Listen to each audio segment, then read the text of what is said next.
Black Star Network is here. Hold no punches! I'm real revolutionary right now. Support this man, Black Media. He makes sure that our stories are told. Thank you for being the voice of Black America, Roland. Stay black. I love y'all. All momentum we have now, we have to keep this going. The video looks phenomenal. See, there's a difference between Black Star Network and Black-owned media and something like CNN. You can't be Black-owned media and be scared. It's time to be smart. Bring your eyeballs home. You dig?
Martin!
Today is Monday, January 15, 2024. Coming up on Roland Martin Unfiltered, streaming live on the Black Star Network. I'm here in Indianapolis, where I participated in the MLK program at the Madam C.J. Walker Theater. Folks, it has been a busy day. Of course, the commemoration took place today. Ebenezer Baptist Church, where Dr. King was a pastor. We'll hear from Senator Pastor Raphael Warnock, as well as Bernice King, the daughter of Reverend Dr. Martin Luther King Jr. and Coretta Scott King. Also on today's show, Vice President Kamala Harris was speaking in South Carolina. We'll show you her remarks as well. Speaking of South Carolina, we'll be talking to a brother who is trying to run and take the congressional seat of conservative Republican Nancy Mace. Plus, it's the Iowa caucuses. Republicans are going to show you how they are doing whatever they can to vote for the thug-in-chief, the domestic terrorist Donald Trump. We will break down what's happening there and hear from a number of people in Iowa as well. Lots to discuss on this MLK Day, folks. It's time to bring the funk. I'm Roland Martin Unfiltered on the Black Star Network. Let's go. He's got it. Whatever the biz, he's on it. Whatever it is, he's got the scoop, the fact, the find. And when it breaks, he's right on time and it's rolling. Best believe he's knowing. Putting it down from sports to news to politics. With entertainment just for kicks, he's rolling. It's on go, roll, y'all. It's Roland Martin, rolling with Roland now. He's funky, he's fresh, he's real, the best, you know he's Roland Martin now.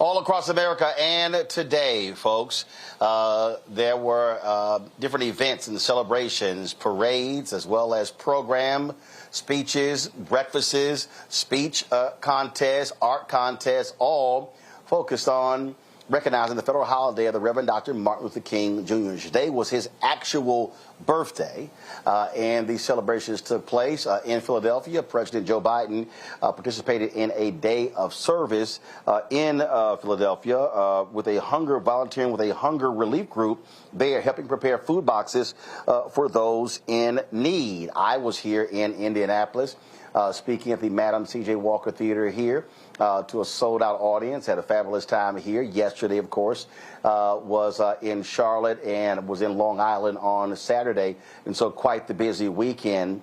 And, of course, as we said, this is the federal holiday for Dr. Martin Luther King Jr. And our Vice President, Kamala Harris, she was in South Carolina, where she focused on not just on Dr. King, not just on speeches, not just on his life, but also on his agenda. Today, we celebrate the legacy of Reverend Dr. Martin Luther King Jr., a visionary who saw what could be, unburdened by what had been, an organizer who moved the minds, the hearts, and the feet of the American people, a leader who dedicated his life and in the end gave his life to advance one of our nation's highest ideals, the ideal of freedom. Freedom is fundamental to the promise of America. Freedom is not to be given. It is not to be bestowed. It is ours by right. And in many ways, the story of America has been a story of our fight to realize that promise. As Dr. King wrote in the letter from Birmingham jail, the goal of America is freedom. And so we gather this afternoon to honor his legacy. And I therefore pose a question that I do believe Dr. King would ask today. In 2024, where exactly is America in our fight for freedom? How we doing? Well, as Vice President of the United States, I'd say at this moment in America, freedom is under profound threat. Today, in fact, we are witnessing a full-on attack on hard-fought, hard-won freedoms. Consider, in states across our nation, extremists attack the sacred freedom to vote. They pass laws to ban drop boxes, limit early voting, and restrict absentee ballots.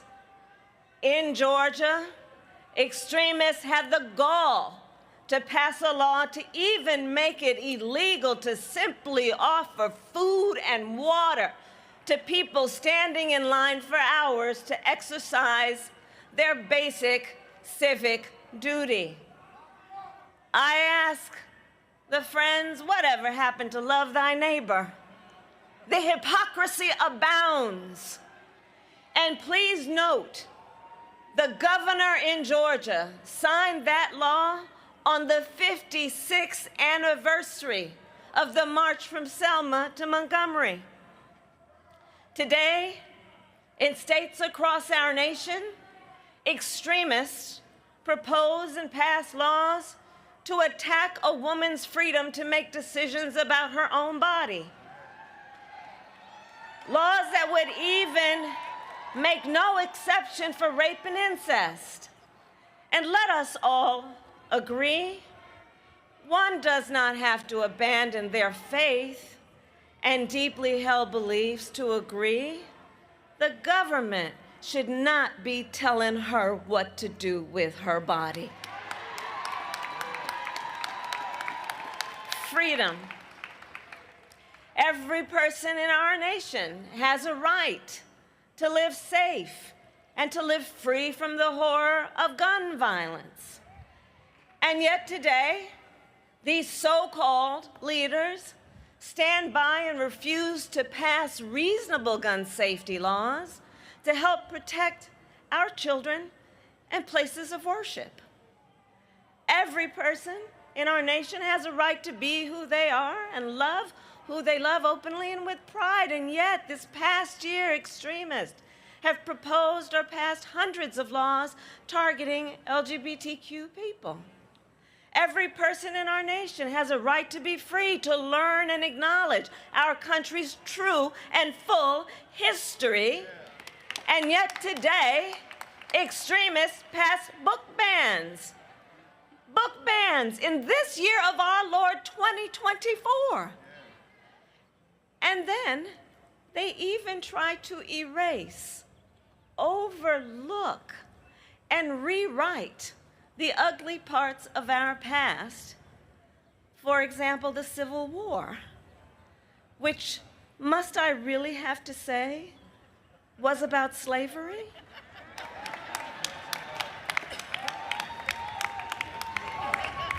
All the while, they tell our children that enslaved people benefited from slavery. They insult us in an attempt to gaslight us, in an attempt to divide and distract our nation with unnecessary debates. Fundamental freedoms under assault. Freedom from fear, violence, and harm. Freedom to vote, to live, to learn, to control one's own body. And the freedom to simply be. And understand the profound impact these attacks have had on the next generation of leaders. So many of our young leaders are here this afternoon. This past fall, I met with more than 15,000 young leaders in my Fight for Our Freedoms college tour, including at the College of Charleston. From our young leaders, I heard that the assault on freedoms, well, it's a lived experience. It's not just hypothetical. Think about it. During the height of their reproductive years, this generation has witnessed the highest court in our land, the Court of Thurgood, take a constitutional right that had been recognized from the people of America, from the women of America. This generation now has fewer rights than their mothers and grandmothers. That is not a hypothetical. That from kindergarten to 12th grade, this young generation has had to endure active shooter drills. Our children, who should be in a classroom fulfilling their God-given potential to explore the beauty of the world, and instead have to worry that someone might bust through their classroom door with a gun. And when students go to vote, they often have to wait in line for hours because of laws that intentionally make it more difficult for them to cast a ballot. It is not hypothetical. But even though our young leaders are clear-eyed about these challenges, I will share with you, they will not be discouraged. They will not be deterred. Standing on the shoulders of the generations who came before, our young leaders are prepared and ready for this fight, as are we. 6 decades ago, from the steps of the Lincoln Memorial, Dr. King spoke to our nation, to the thousands of Americans who had marched that day on Washington. And he spoke of what he called a promissory note, a check that had been signed to the American people in the Declaration of Independence and the United States Constitution. Dr. King's voice rang out when he, quote, said, "We refuse to believe that the bank of justice is bankrupt. So we've come to cash this check," he said, "a check that will give us upon demand the riches of freedom and the security of justice." And of course, less than a year later, because of the movement that Dr. King and so many other great American leaders helped to build and sustain, the Civil Rights Act of 1964 was signed, and in the decades since, inspired by the power and the purpose of that movement, together we have won many victories to make our nation more free, more equal, and more just. From the passage of the Voting Rights Act to, yes, Senator, to the appointment of the first black woman to serve on the highest court in our land.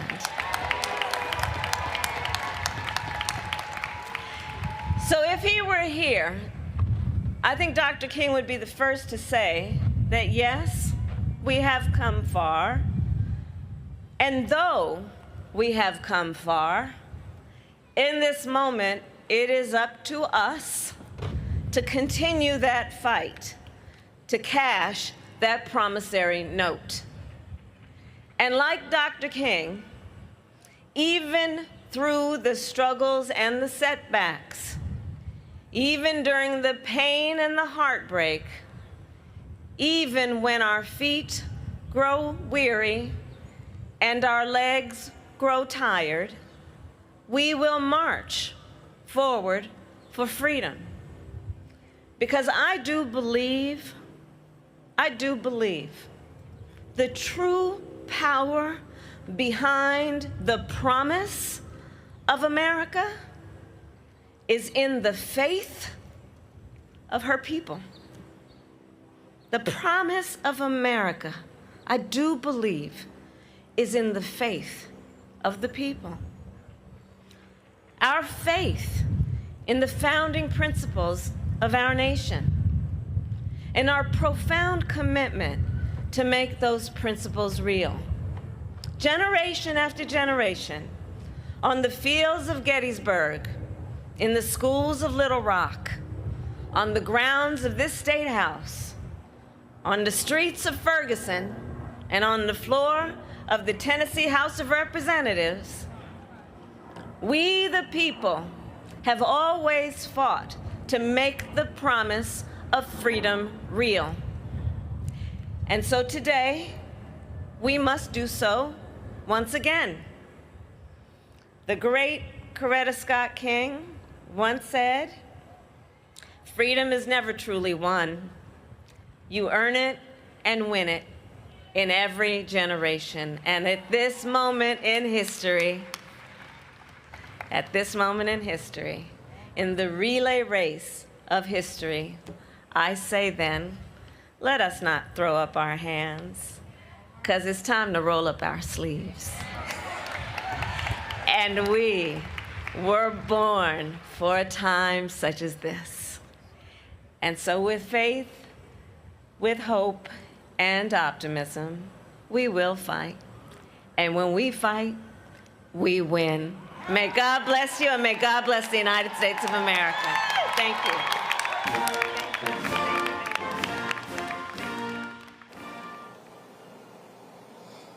Folks, that was Vice President Kamala Harris speaking today in South Carolina. When we come back, we will talk to our panel, but also to a descendant of one of the most fearless African Americans to serve in the State House during the period of Reconstruction.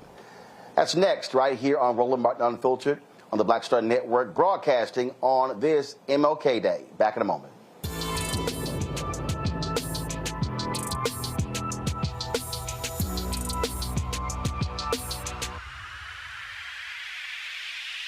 Next, on the Black Table with me, Dr. Greg Carr, author Dr. Maribel Mori, on her astounding and enlightening new book, White Philanthropy, a history we're betting you've never heard before. Don't miss an eye-opening episode of The Black Table, only on Black Star Network. On a Next, A Balanced Life with me, Dr. Jackie, we talk about a hard, cold fact. Not all healthcare is created equal in this country, especially if you're a person of color. So many of us, Black families, we rely upon each other heavily. A lot of us aren't necessarily sure how to best communicate with our healthcare providers. How to take charge and balance the scales. Your life may depend on it. That's next on A Balanced Life on Black Star Network.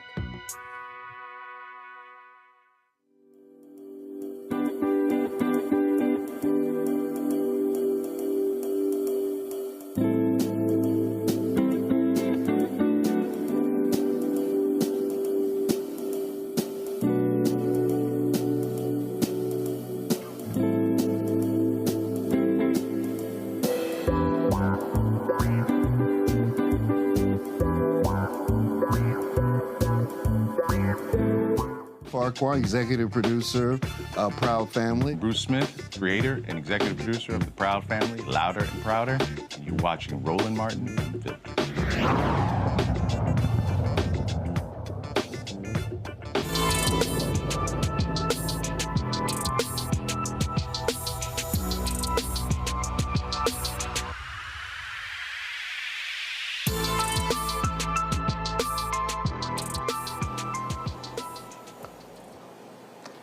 All right, folks, welcome back to Roland Martin Unfiltered. I am here in Indianapolis, Indiana, where I was speaking today at the MLK Day program at the Madam C.J. Walker Theater here in Indianapolis. My panel today, Dr. Julianne Malveaux, economist, also president emerita of Bennett College, of course, joining me out of Washington, D.C. Glad to have her on this King Day. Also, Suzette Speaks, attorney and host of the Suzette Speaks show out of Miami. Glad to have both of you here. Julianne, one of the things that I have said, I've spoken in 4 different events in the last 5 days.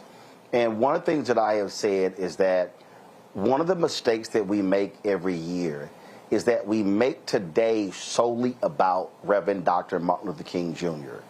When I believe that his holiday, his birthday as a federal holiday, represents the whole movement, the same way he accepted the Nobel Peace Prize on behalf of the movement. You know, Roland, that's such an important point. And the other point that often gets overlooked is the role that Coretta Scott King played as his partner. She was his partner, who spent almost 20 years turning his birthday into a federal holiday. You know, a lot of our younger sisters and brothers talk about it as the Black birthday song. It's not the Black birthday song. It's Dr. Martin Luther King's birthday song. And we can't ever forget that legacy. And it speaks to the resilience of Black people. And it also speaks to, as you said, the fact it's not just about the man, it's about a movement. The other thing I think that we often forget, people love that quote, the content of your character. Vice President Harris mentioned the cash a check comment that was also, we've come to the nation's capital to cash a check, and that check has been marked insufficient funds. But more importantly, Dr. King was dedicated to economic restructuring. So there's a quote he has in, this around here somewhere, so I'm not, but basically he says, if we ask questions about poverty, we must ask questions about what kind of country creates poverty, creates a cadre of what he calls desolate beggars. He goes on to say, you see, who owns the oil? Who owns the iron ore? If the world is 2/3 water, why do we pay water bills? So he's really talking about distribution. And all these people who kumbaya-ing it up here, they don't want to talk about distribution. We Black folks don't want to talk about distribution, because we talk about distribution, we've got to talk about the wealth gap, but also who has and who hasn't. He said the curse of poverty is an abomination in our age. It is similar to cannibalism. So, you know, people like to have the nice cleaned up king, but there's an inconvenient king, you know, a revolutionary king, a radical king, and that's a king that we need to talk more about.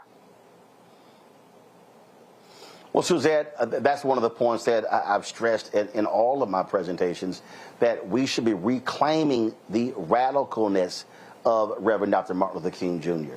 And I get this whole day of service. No, if anything, his birthday should be a day of protest based upon issues that you care about. I totally agree with you, Roland, and good evening to both of you and to the RME family watching. Yes, I do think we have this watered down, very softened version of Dr. King that I think corporate interests, perhaps political interests, want us to believe is what America stood for its whole length of history. And we know that during his time, Dr. King was one of the most hated individuals on this earth, right? By the U.S. government, by the very people, his fellow Americans, that really took a strong dislike is not even a totally encompassing word. They hated him. They despised him for what he was doing in terms of his trying to produce a more equal and equitable society. When he had the Poor People's March, when he was trying to at least put that together and standing for the real unity among poor white people in America and poor black people in America, that's when he became a problem. When he started to talk about the economic piece, and even to this day, when we are trying to revisit some of these themes, it is always kind of overshadowed by the love and the peace and the harmony without doing anything strategically or politically to actually see folks who have been disenfranchised and folks who of all colors are sitting kind of still in the figurative back of the bus. If we're not using the U.S. Government and policies to actually move them forward, are we really honoring his legacy? So I think there are folks who want to create this newly softened version of who he was, but he was in fact a radical. And the government was wiretapping him, and there was elements of our government that wanted to perhaps see him meet his demise as he was assassinated, and we're not going to speculate on who caused what. But the point that you're making, Roland, is that his radical side has really much been rewritten, and that we need to know who he truly was and study him in order to really bring his vision of America to fruition. Folks, hold tight 1 second. Later in the show, we're going to talk about Robert Kennedy Jr. Did y'all hear the nonsense that he said where he literally defended his dad wiretapping Dr. King? Are you nuts? Folks, we'll discuss that. But coming up next, we're going to chat with a candidate for Congress in South Carolina. He wants to take the congressional seat of Republican Congresswoman Nancy Mace. We'll talk to him next right here on Roland Martin Unfiltered on the Black Star Network on this MLK Day 2024. Back in a moment.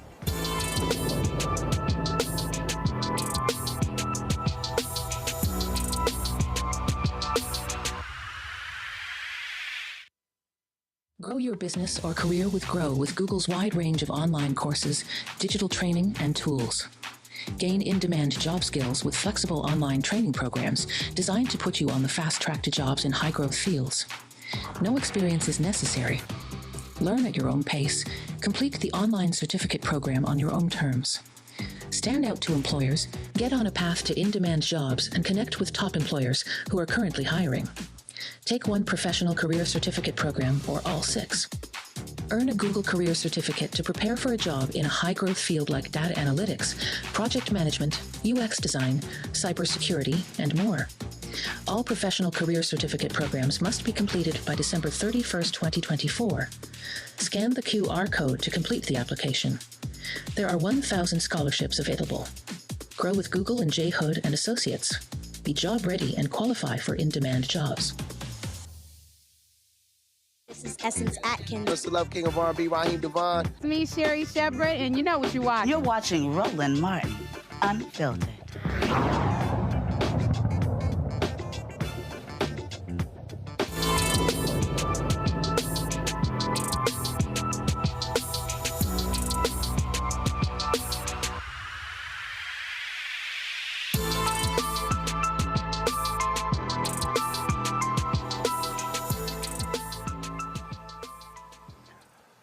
Folks, my next guest is the great-great-grandson of Robert Smalls, the African-American man who in South Carolina commandeered a Confederate ship to secure his freedom. He went on to do some amazing things representing South Carolina.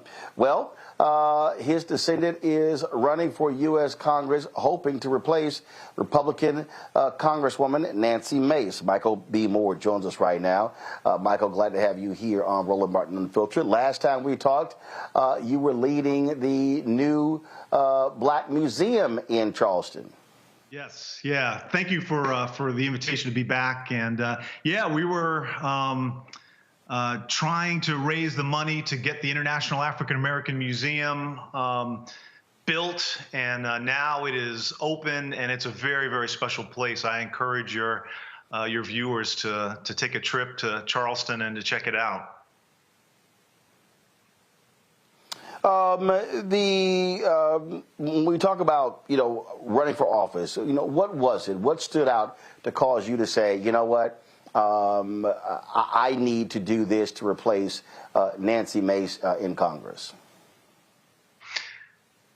I am descended from a number of people, not just Robert Smalls, but a number of people who have really contributed greatly to their communities, to the state, to the country via elected office. If I'm elected, I'll be the fourth in the last 5 generations of people.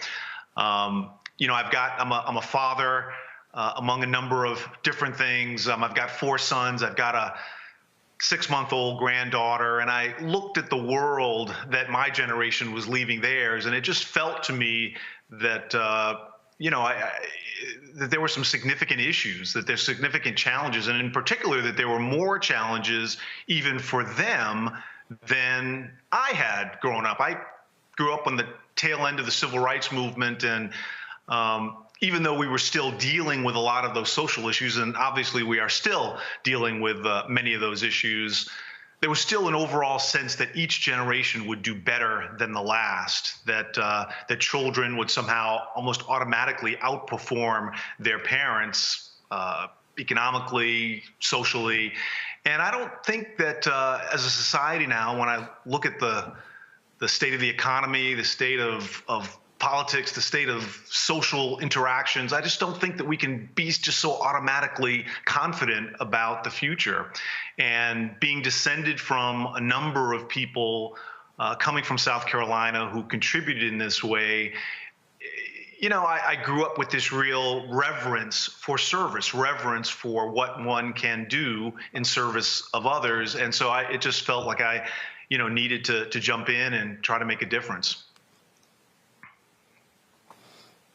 Today, the woman who you want to replace offered her thoughts on this MLK Day, and I want to read this here. So Nancy Mace sends out on her personal Twitter account, "On this Martin Luther King Jr. Day, we reflect on the progress made and the work that still lies ahead. May we be inspired to create a world where every person is valued and treated with dignity." Well, she got trashed by folks there on social media. She is a perfect example of Republicans who love to speak about Dr. King, but completely oppose his agenda. Yeah, there's no question about that. I mean, I saw on social media, you called that out earlier on in the day about corporations and others who are playing this game. But beyond that, Nancy is one who tries to give a little something to everybody.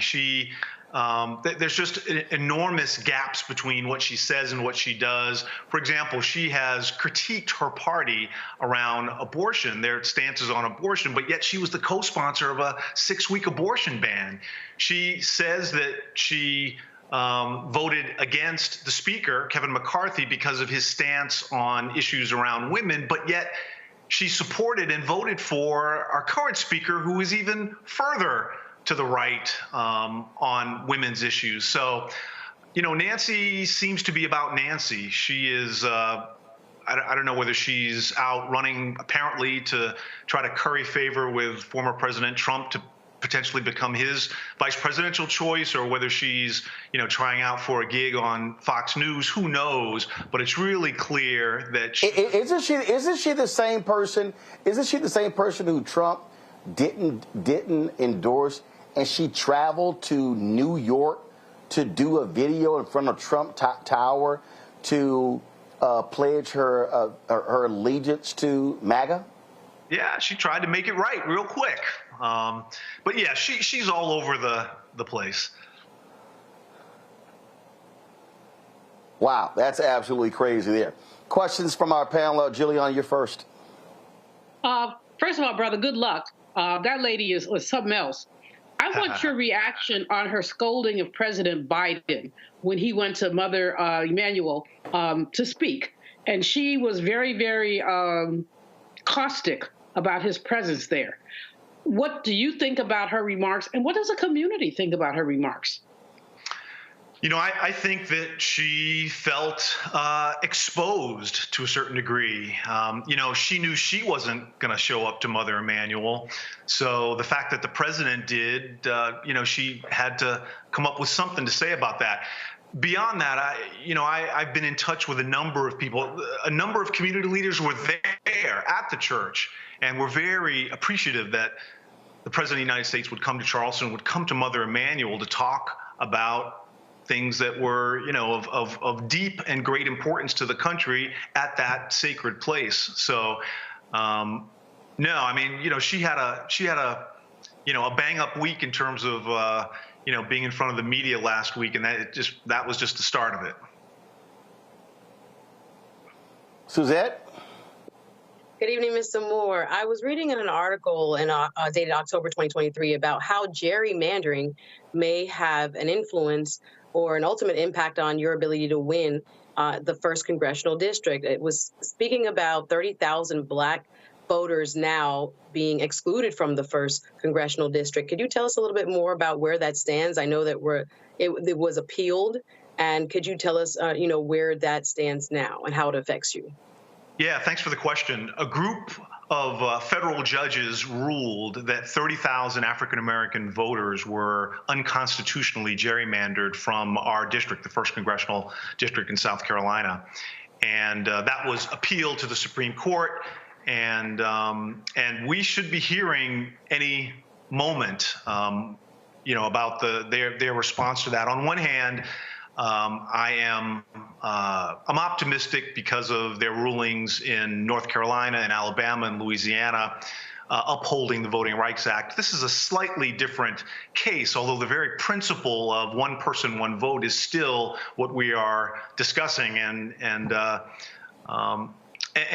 it's difficult to be confident about our current Supreme Court doing the right thing. But there is reason to be optimistic. But as it relates to us and our campaign, we jumped in, we made the analysis of the district as it stands now, and we're feeling really, really confident. And frankly, the more Nancy continues to sort of alienate herself from our district and from the people of the 1st Congressional District, the more that she ignores the real, needs of people here many who are struggling with 2 and 3 jobs to, put food on the table, many who are dealing with health issues. Most people know the #1 cause of bankruptcy in this country is medical debt. And because South Carolina chose not to take on Medicaid expansion, we are suffering, in many instances worse than other states on that issue. So there are real issues here, and she is off with her political theater and just her shenanigans. Well, the primary takes place February 3rd in South Carolina. You first got to get through that before you go to the general. So, Michael, certainly good luck when it comes to the primary. And so we'll see what happens after February 3rd. Thank you. Well, actually, our primary is not until June 11th. We are on a slightly different schedule. Okay, sorry. So the presidential primary is in February. Yes, the presidential primary February 3rd. Our primary is June 11th. And for those who are interested and want to know more, you can just go to the website. My name, michaelbmoore.com, and lots of information there, and would love your support. All right, Michael, we surely appreciate it. Thanks a lot. Thank you so much. It's been a pleasure. Folks, when we come back, Robert Kennedy Jr., who's running for president, says literally that his dad and his uncle were absolutely right to wiretap Reverend Dr. Martin Luther King Jr. Because, oh, it was needed. Yeah, we're going to talk about that when we come back on Roland Martin Unfiltered on the Black Star Network. If you want to support us in what we do, please do so by joining our Bring the Funk fan club. Folks, when I was here in Indianapolis today, there were people who literally came up to me and shared with us their support of what we do. I appreciate that. And in fact, one brother, let me see if I can go ahead and find this, and I don't know, see which phone I put this on. This brother, he said he didn't trust the mail. He didn't trust any of that stuff. He didn't trust that. He said, but he wanted to put the money in my hand, and he absolutely did that. And I'm going to send to our folks who may not have time in this break, but to show you. But I want to show his show.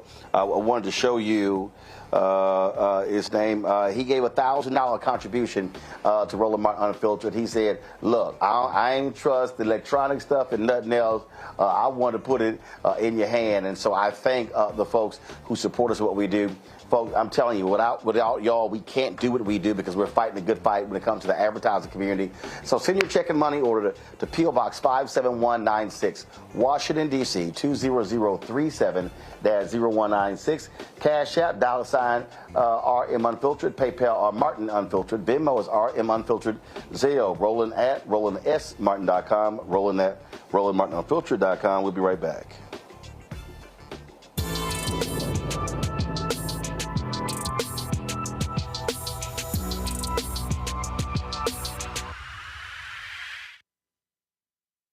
When you talk about blackness and what happens in black culture, we're about covering these things that matter to us, speaking to our issues and concerns. This is a genuine people-powered movement. There's a lot of stuff that we're not getting. You get it, and you spread the word. We wish to plead our own cause.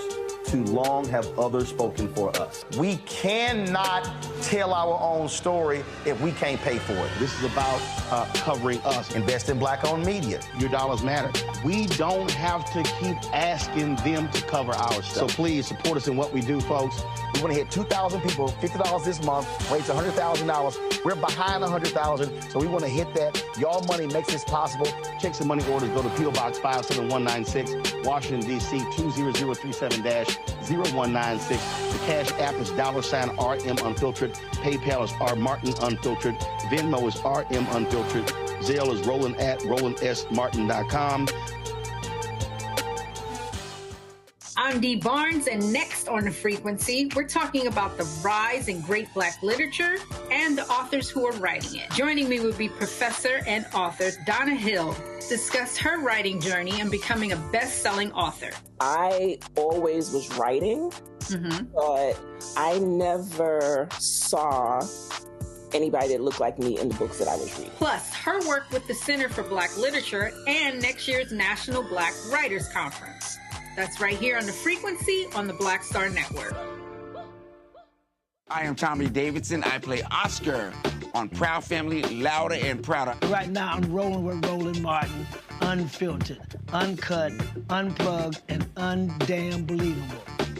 You hear me?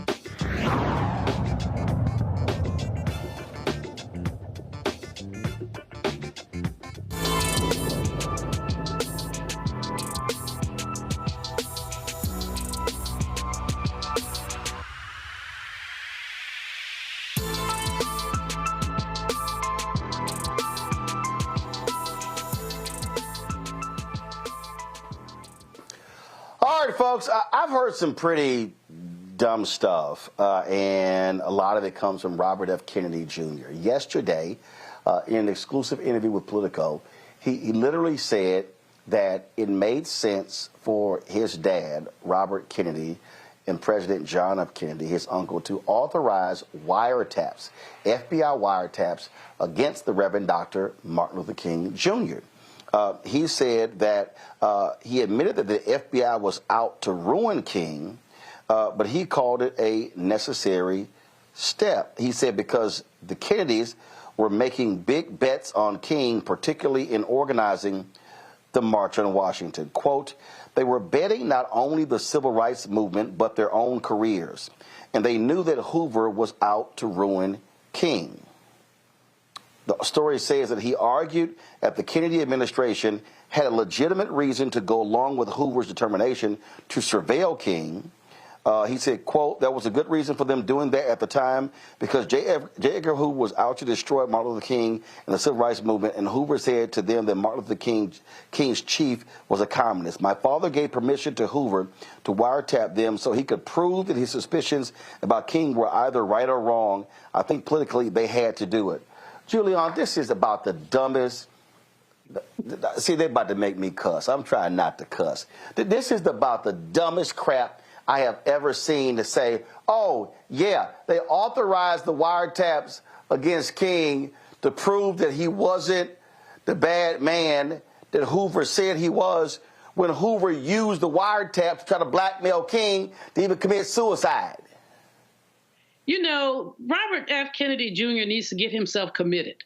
That is like some of the dumbest nonsense that I've ever heard. We know good and well that JFK and RFK, they had no business doing that, and he knows it too. But he's justifying, he's using historical hindsight to justify what he knows was an egregious wrong. Even more than that, what Hoover did to King was criminal. Yes, they not only they tried to push him into committing suicide, they informed Coretta, Mrs. King, of his affairs, which basically probably caused enormous angst on her part. I think what Suzette said in the previous segment about Dr. King, about some of this, they wanted him out of the picture.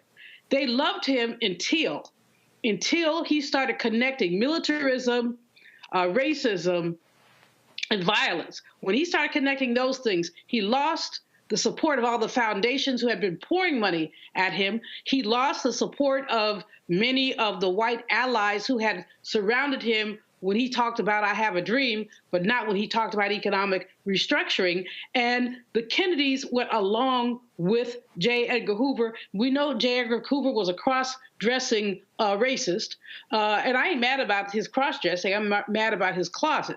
But that's not the point. The point is that the Kennedys basically conspired to destroy Dr. King by giving permission for Hoover to wiretap and not putting any brakes on Hoover, so that had they put brakes on Hoover, they could say, you're not going to, if you wiretap, well, there's no if, but you can't send this stuff to Coretta. You can't use this for any other purpose. But the fact is that they allowed it. So, you know, everybody who looks like our ally, and, you know, my mama had a picture of JFK and Jesus on her wall. Didn't she add Obama? I'm like, Mom, please, just stop it. But, you know, we revered JFK because we didn't know all the facts. And we know all the facts. We know that he, too, was a predatory capitalist who exploited Dr. King for his own benefit. Suzette, I'm laughing because he's like, yeah, they wiretapped King because they were betting on King. Hell, black people were betting on JFK. So this notion that, oh, they had to wiretap King to really find out, to prove to Hoover that he wasn't like that. No, man, yo, seriously? No. This is dumb.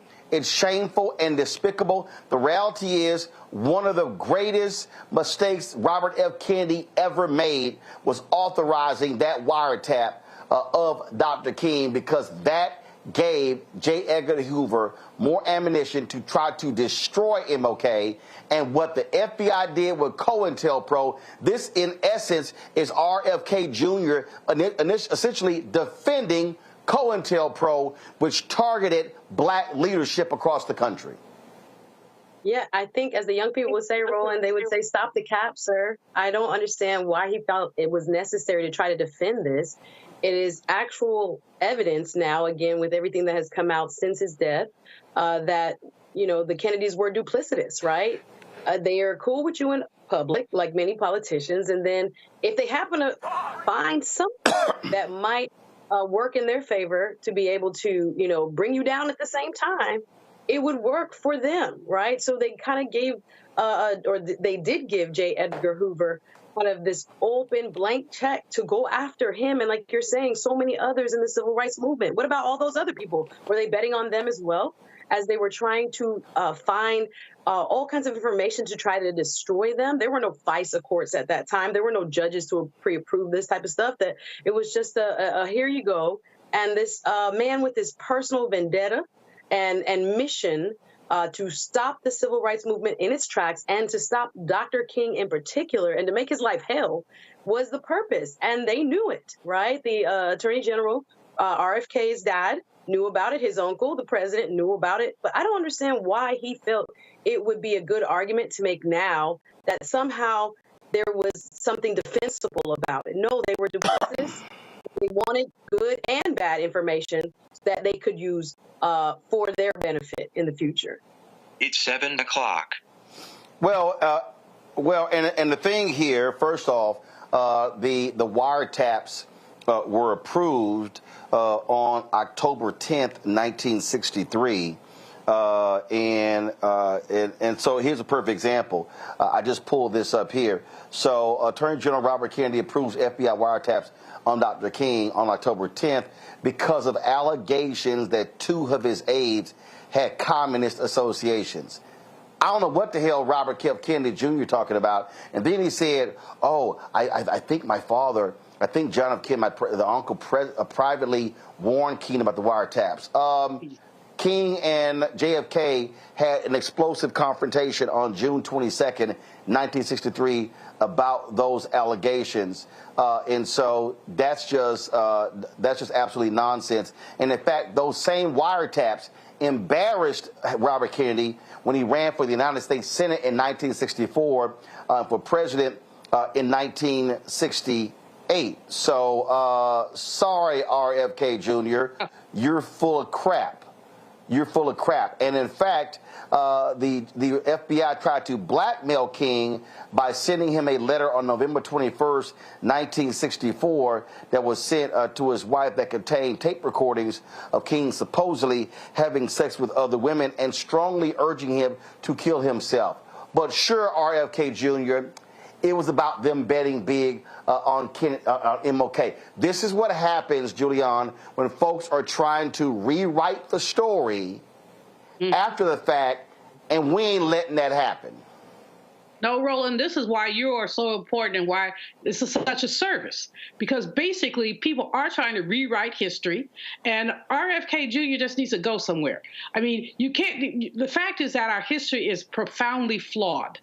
Lots of people have made lots of mistakes, and many of them around issues of race. Let's just learn about them so that we can avoid them in the future. Instead, there are those who want to rewrite history. Oh, we really didn't do that. Oh, the Civil War was really not about slavery.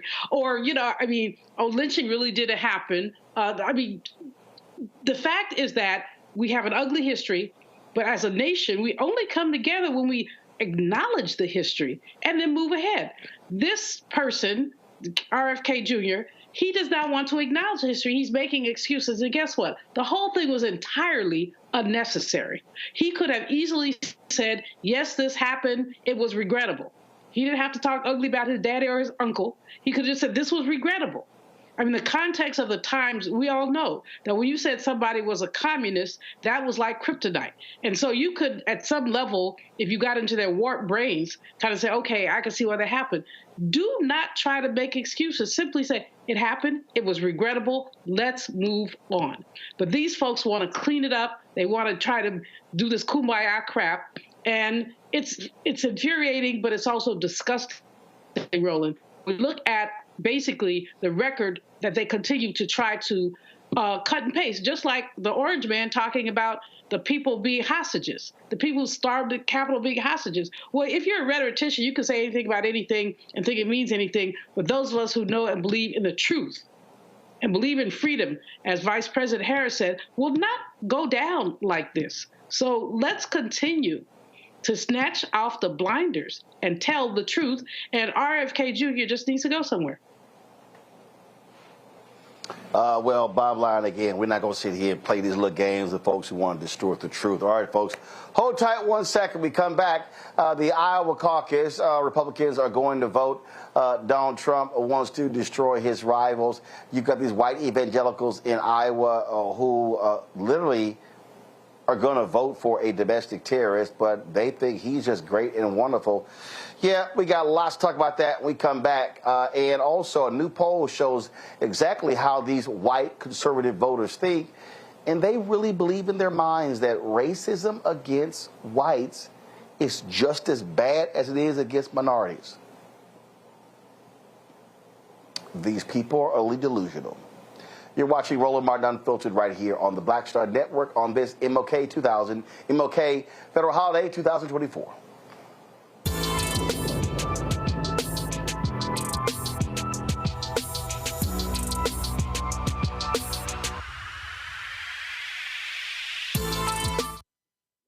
Hatred on the streets, a horrific scene, a white nationalist rally that descended into deadly violence.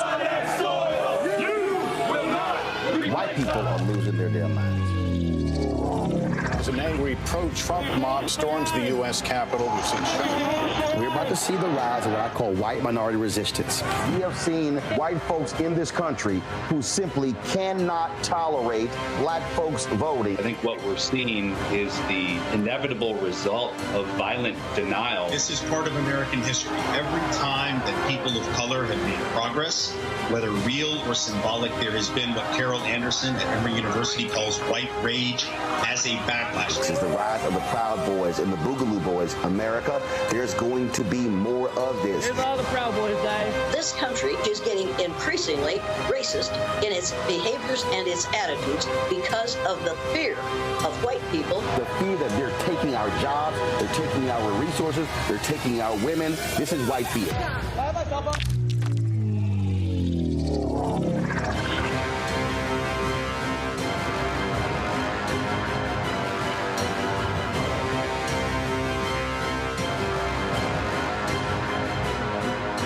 On the next A Balanced Life with me, Dr. Jackie, we talk about a hard, cold fact. Not all healthcare is created equal in this country, especially if you're a person of color. So many of us, Black families, we rely upon each other heavily. A lot of us aren't necessarily sure how to best communicate with our healthcare providers. How to take charge and balance the scales. Your life may depend on it. That's next on A Balanced Life on Black Star Network. On the next Get Wealthy with me, Deborah Owens, America's Wealth Coach, nurses are the backbone of the healthcare industry, and yet only 7% of them are Black. What's the reason for that low number? Well, a lack of opportunities and growth in their profession. Joining us on the next Get Wealthy is Needy Bartonelli. She's going to be sharing exactly what nurses need to do and what approach they need to take ownership of their success. So the Black Nurse Collaborative really spawned from a place and a desire to create opportunities to uplift each other, those of us in the profession, to also look and reach back and create pipelines and opportunities for other nurses like us. That's right here on Get Wealthy, only on Black Star Network. Hello, I'm Paula J. Parker. Truly proud on the Proud Family, Louder and Prouder on Disney+. And you're watching Roland Martin Unfiltered.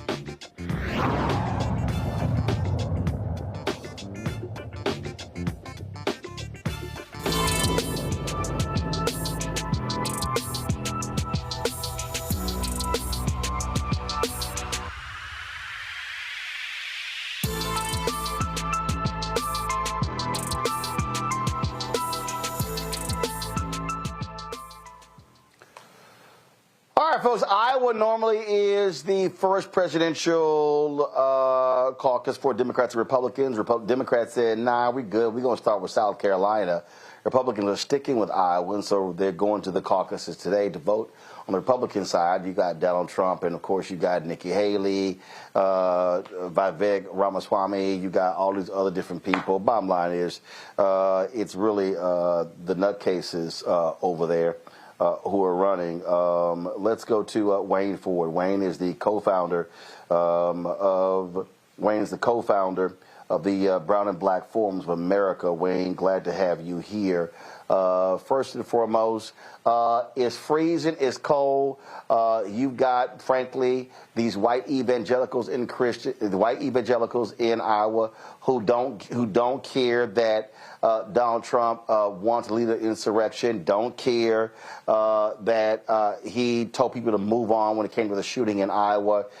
Based upon what we have been hearing, that they're going to give him the knockout punch there in Iowa. That says a whole lot about these folks who they want to see as president. Yes, it does, Roland. You know, I've been doing this for a long time. I came here to play football back in the 70s. But the bottom line is that Iowa has a unique situation. We can show the world, we can show America, we can show so many people how we look at the race issue. By us being number one for all these years, Roland, as you know, we've been the first caucus state for so many years. When Democrats and Republicans do it, and you got two races running at the same time, it's a different feeling. You get a Republican philosophy, you get a Democratic philosophy. But right now, since the Democrats lost out for various reasons, and one day, Roland, that's a whole show by itself, because I can talk to you about how the Democrats lost that opportunity that we had. Some people got mad, some people didn't. But the bottom line is, it balanced each other out. But now it doesn't balance out because you only got one party and you're only hearing one thing. I've been doing this for a long time, Roland. I don't see the Republican candidates going out and talking to the Latino community in Iowa, the black community in Iowa. I just don't see that. And to be candid, they don't feel no pressure because we don't have the Democratic caucus going at the same time. We don't have a Democrat and Republican running for president. So it's wide open, and that's why they talk about the Civil War. That's why they mention slavery, because they know nobody's going to hold them accountable. The Brown and Black Forum would hold them accountable if they did not reject my forum 2 days ago and did not show up. Also, I want to bring in someone, Eddie Andrews, Iowa State Representative out of the 43rd District. Eddie, Representative Andrews, glad to have you as well here on Roland Martin Unfiltered. Just give us a sense of how you have analyzed what you heard. I mean, we have heard some of the craziest stuff. You've got Vivek Ramaswamy running around talking about, oh, racism doesn't exist, but he's literally seeing and feeling the racism directly from his own people, people who won't vote for him. Well, first of all, thank you so much, Roland, for letting me be on your show. This is you've been fighting this battle for a long time, and to be commended. So, been a great follower of you. And I know you may not think that all Republicans are monolithic, but I certainly want to commend you, I should say, for all the hard work that you've been doing for decades. So, it helps. Oh, no. I mean, I know, listen, I know all Republicans aren't monolithic. I know lots of black Republicans. I know some real black Republicans, as opposed to some of these grifters out here who are trying to make a buck since Donald Trump got in there. The issue that, and many of these brothers and sisters who I talk to are frustrated because of what they hear coming from folk in their own party. Yeah, there are some interesting comments that are coming out from some of our some of the candidates. The one that couldn't quite manage to figure out what the Swivel War was about. I mean, come on, people. It should have doctored 5 points right then and there. The first people who heard that. You're right, but there are a lot of good things that are happening too. We are here, like Wayne Ford said. This is a great opportunity to hear people, whether you like their message or not. It's really a great opportunity to caucus itself to really get your message out one-on-one to people in pizza ranches and coffee shops all across Iowa, Starbucks. And get your message. If it doesn't resonate, then, move on. Well, on that point, obviously, Democrats chose not to go first because they've had some serious problems counting in Iowa. I mean, the last two caucuses did not go well there. I remember being on CNN in 2012, and it was like, damn, it was like till 3, 4 o'clock in the morning for stuff. So what I don't understand is, look, what's wrong with one man, one vote? Why do people have to declare in front of others who they want to vote for? So do you like the caucus, or do you prefer an actual primary like we normally see one? Is that my question? So I would say that, first of all, the Democrats and the Republicans, the parties actually control the caucus, not the state. So the Democrats do the the physical movements. You stand here in this corner if you like candidate A, and you stand in that corner if you like candidate B. Republicans are a little bit more streamlined. You have the speeches; those still do happen at every caucus. Someone will stand up for Donald Trump, someone will stand up for Vivek, someone will stand up for whoever else, and then after that, you vote and you go home. You handle a little bit of county business and caucus business, and then you go home. So you're out. You don't have to do all that. That's just, I actually like that. It's not quite a primary. But I got to tell you, the weather, though, too, is also a critical piece. I had a senior lady. We were going to pick her up. I don't know who she's voting for or caucusing for, but she's, I think, in her 80s. And she said, you know what? I'm not coming out on minus 15-degree weather with the wind chill of minus 40. So someone else is going to have my vote. So it's really interesting how all these things happen and even weather comes into play on a cold winter day in Iowa. Well, Wayne, that's why for me, I get the uniqueness of the Iowa caucus. They got caucuses in Nevada, but look, just give me some regular ordinary voting where I can do a mail-in ballot, where I can sit here early vote, where I don't have to sit out and go out there and freeze my ass off to cast a ballot at a caucus. Well, Roland, I grew up in Washington, D.C., so I kind of, I grew up in a federal city, and I understand that. And originally, I'm from North Carolina, so I definitely hear what you're saying. But what I try to tell people is this. I came out here a long time ago, and when I was a young man, I'm an older man now. But when people ask me, well, what's so special about Iowa? I tell them this story, Roland. In about 1913, Woodrow Wilson asked every state in America, I'm not going to give a black man a gun in Washington, D.C. or Maryland or Virginia because they're not going to allow it. But this is World War I. I want black men to learn how to fight.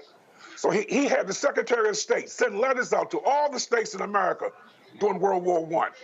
Only one state sent a letter back and said they would give a black man a gun and train him how to fight during World War I. One state. And that state is the state of Iowa. And that Fort Des Moines of Iowa is still here now. Me and Colin Powell served on the same board together many years ago, the late Colin Powell. And I told him when we got a chance to meet, if it wasn't for those brothers in Fort Des Moines in 1913, you might never been a 5-star general. There's a lot of stories here in Iowa that no one knows about, Roland. Yeah. I second that. Well, look, I appreciate that story, but it's still too damn cold to be going out caucusing. So I appreciate that, but I'm like, say, dog, I'm with that woman, Representative Andrews was talking about. She said it's too cold. It's too cold. Representative Andrews, before I let you go, who are you supporting in this Iowa caucus? Out of the 5 people or 6 people that are still in the race, I like Vivek. Doesn't mean I like everything he says, but I like that he's willing to think outside the box and not be, the same old, same old. Okay. All right. Folks, I appreciate it. Thanks a bunch. Stay warm. And if I ever get back to Iowa, I can tell y'all it will not be in January, February, March, April, or May.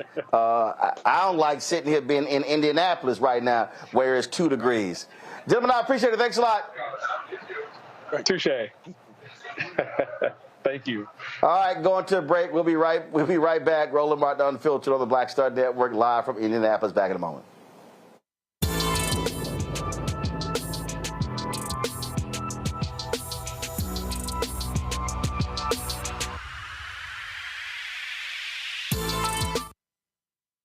On the next Get Wealthy with me, Deborah Owens, America's Wealth Coach, nurses are the backbone of the healthcare industry, and yet only 7% of them are Black.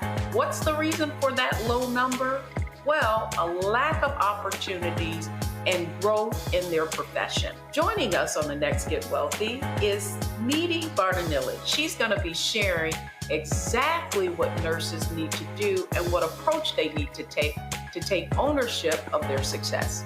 So the Black Nurse Collaborative really spawned from a place and a desire to create opportunities to uplift each other, those of us in the profession, to also look and reach back and create pipelines and opportunities for other nurses like us. That's right here on Get Wealthy, only on Black Star Network.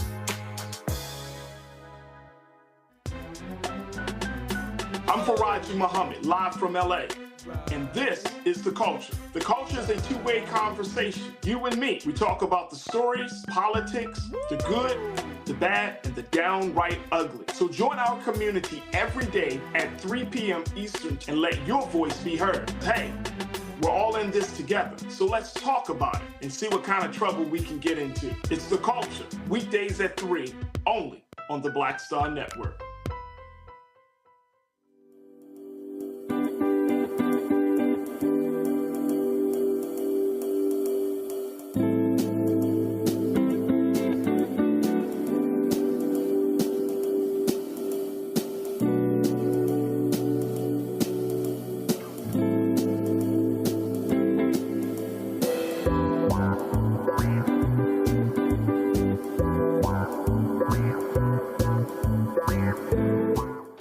Pretending to be Roland Martin. Holla! You ain't got to wear black and gold every damn place, okay? Ooh, I'm an alpha, yay. All right, you're 58 years old. It's over. And you are now watching Roland Martin Unfiltered. Uncut, unplugged, and undamn believable.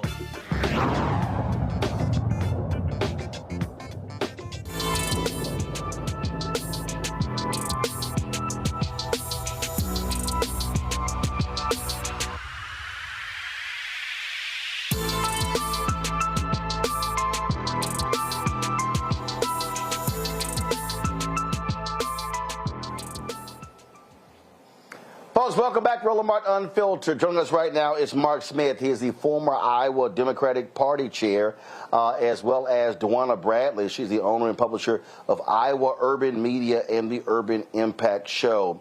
Glad to have both of y'all on here. Mark, I'll start with you. A lot of people were upset because Democrats chose to make South Carolina first. New Hampshire people still are mad and upset. And look, I agree with it. I simply said I don't believe that one state has the absolute right to go first. I believe it should be rotated. I just don't believe that everything has to be. You start off presidential campaigns with solely what people in Iowa and New Hampshire have to say. Where did you come down on this? Well, of course, you always hate to give up something that you have. And I attended my first caucuses in 1972, Roland. So I liked this process. I know in the earlier segment you talked about not liking the caucus. But to me, it's a gathering of Democrats from the area. And it's such a unique process that I do like it. So if we had to give it up, which we have a new process that the results aren't given out quite as quickly, if we have to give it up, yes, then I would be in favor of rotating. But Dwana, how long this stuff take? I mean, listen, I'm still registered in Texas. When I went to vote, I probably was in line about 10, 12 minutes, went in, voted, walked out. I've seen these other stories, folk at these caucuses several hours. Look, I can play a round of golf in less than 4 hours. Let me tell you, they are spending quite a bit of time at these caucus events, and they're coming tonight. So I know a lot of people are figuring out, are these people going to show up? They are. I have ran into several individuals already who were asking me am I at the right place? They're scouting out these places before it even starts. I guarantee you they're going to come. They are there for hours. I think these things could move a lot quicker, but this is what the folks do. They spend a lot of time here kind of running through the motions, but they're showing up tonight for sure. I've seen it and witnessed it tonight, so they're going to be there. Mark, for folk who are unfamiliar, how does this caucus stuff works? Walk us through how do y'all get around to determining who actually wins? Well, this is different, of course, this year. And you mentioned the difficulty that we had with the last two caucuses, which is, frankly, an embarrassment that happened. But what usually happens at the caucus is that you get there, you sign in, you have an opportunity to give some money to the state party, to the local party, you greet old friends, and then you divide into preference groups. And then there is a process that if someone isn't viable as a preference group, then other people try to get you to come on over to their side. So it's just a unique and interesting process for those of us who've gone through it. And as Wayne Ford talked about, you keep in mind that this has been, in the past, a progressive state that has done some great things, that Barack Obama needed to win Iowa, or felt that he needed to win Iowa to go on and win the nomination and win the presidency. And we saw those things happen. We also saw a woman carry this caucus process, and we found a person who is gay who won the Iowa caucuses. So it has been in the past a good opportunity for Iowans to show that we're progressive people. And I get the whole gathering thing along those lines. DeWanda, we've heard a lot of stuff leading up to this Iowa caucus.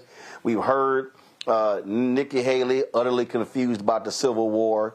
You got Vivek, who's constantly talking about racism don't exist. But then you got people there who are saying, man, I ain't vote for that dark-skinned dude because I think he's a Muslim. And you've heard so much about the strength of white evangelicals there in Iowa. And so what do you make of all that we've heard, DeWanda, all that we've seen, and what that means for the Republican Party? Yeah, I think with everything that I've seen and I've heard, I mean, here in Iowa, it is a Republican state, and what we're finding here is that their agendas are being pushed forward and they're being moved, and that's what we're seeing, and that's what we're going to continue to see. And what I'm seeing is that the people that will come out tonight will rally this party once again, and they're going to be on the move to make things happen. I think it's sad and unfortunate because there's a lot of rhetoric that we know that this party is bringing forward that is not true, but also the people here are we say drinking the Kool-Aid. They're drinking it here, and they're buying into it, and it's unfortunate. So what it's going to do is just bolster things as it moves on into other states. I know that Iowa doesn't always determine the winner or who's going to be the Republican candidate, but I will tell you that what's going to happen tonight it's just going to be something that we're going to see kind of push across this nation, and that Republican narrative, those things that they are saying are going to continue to be pushed across the country. And I honestly, personally, as someone who has watched this rhetoric, now I'm sad, and it makes you really not hopeful for things to come. Questions from our panelists. Suzette, you're first. Yes, I'd like to know if you saw any, either of you, thank you for being here, Mr. Smith and Ms. Bradley, saw any of the Republican candidates in traditional urban strongholds. I know people don't necessarily identify anywhere as urban from the outside anyway, looking into Iowa, but I know there are enclaves, obviously, where there are Black populations, or significant, if you will, for Iowa, in Des Moines, in Davenport, in Waterloo. Were there any visits to those areas by any of the Republican candidates? And for either of you, did they speak to any issues or messaging that would resonate with Iowa residents who live in those very urban areas? I will tell you, for me, I feel like their rhetoric has not touched people who look like me. And I will say it's been very far and few between that they've been in those areas. They've been in those areas, but have they gone into the communities in which I think a high majority of Black and brown individuals are a part of? I don't think so. And I think that the broader issues that they're talking about are the broader issues. They're talking about immigration. They're talking about some of these other issues, but they're not talking about the issues that would impact someone that look like us. So to answer your question, I would say no. I have not heard anything that is resonating with me that would make me feel like they're caring about any of the issues that we're impacting. As you all know here, they're making laws and things where we can't even talk about our own history here. Or they're limiting the things that we do. So I feel like they have been very out of touch with the Black and brown communities. I would add that I agree with that. First of all, as Roland talked about some of his views, and mine are not all that different. And so I haven't really followed where they've been in the state of Iowa. But one day when I was in Oskaloosa, there was a DeSantis rally that was going on there. And so I have seen it more happening in the rural areas. Wayne Ford talked about the Fort Des Moines during World War I, but Iowa's had a history of, in 1839, the very first territorial Supreme Court ruled that people are not property, and we desegregated our schools in the 1860s. Yes, 1860s. And so these things that are going on currently with the Republican Party here are very different from the origins of the Republican Party, and that makes me very sad. Julian? First of all, thank you both, Mark and Dwana, for being with us. You know, I don't hear, Iowa has a 4% Black population, 4.1, 4.2, something like that. So you don't often hear a lot about Black folks or Black issues in Iowa. So Dwana, you have a newspaper, you have a show. Tell me what we need to know that we don't know, because the mainstream media is not covering people of color, but especially Black people in Iowa. We've been blacked out for Iowa. And Mark, if you would chime in after she basically talks to me about what are we missing? What must we know as we talk about these Iowa caucuses about Black Iowans? Yeah, so I would say that that's the reason why I created a media company, is because a lot of things weren't being shared, or we were focusing on those higher level things. But I say here in the city where I'm at and across the state of Iowa, we're dealing with, health issues. I'm not having access to health insurance. We are dealing with an educational issue. I served previously on the school board for our district here in Des Moines Public Schools, and we're talking about still trying to figure out how we support our Black males. They are, in our district, the lowest achieving group of individuals, and that's probably not different in any other parts of the state of Iowa. And we're still trying to figure out how to provide those resources. So we have an educational crisis with our Black males and our Black and brown students all together. We also are dealing with housing, being able to adequately, get your loan secured for housing. We know that that is a pathway to some generational wealth within families. We're having those issues here. I actually just spoke somewhere today regarding that issue. And then we're also talking about our Black-owned businesses who are here, but not being able to get the access to capital that they need to be able to thrive and to achieve, to be better. So some of the things that you're hearing on a larger place, we are dealing with those same issues here in Iowa. You're just not hearing about it as much, but you hear, when our governor makes some of these laws that they're making, when we're talking about, banning books and not being able to talk about the 1619 Project and other things, you hear those things, but those are some of the other critical issues that are impacting Black Iowans. Yeah. All right, Mark and Dwana, I appreciate. I'm sorry, Mark. Go ahead. No, excuse me. But yeah, I think, again, this breaks my heart. This history of Iowa, 1839, the ruling that people are not property and not subject to the rights of property. Then Susan Clark, Clark versus the directors in 1868 that desegregated our schools. And then Emma Cogger pushed for equal protection under the law in Iowa in 1873. So we had that great history, and now we've moved into this.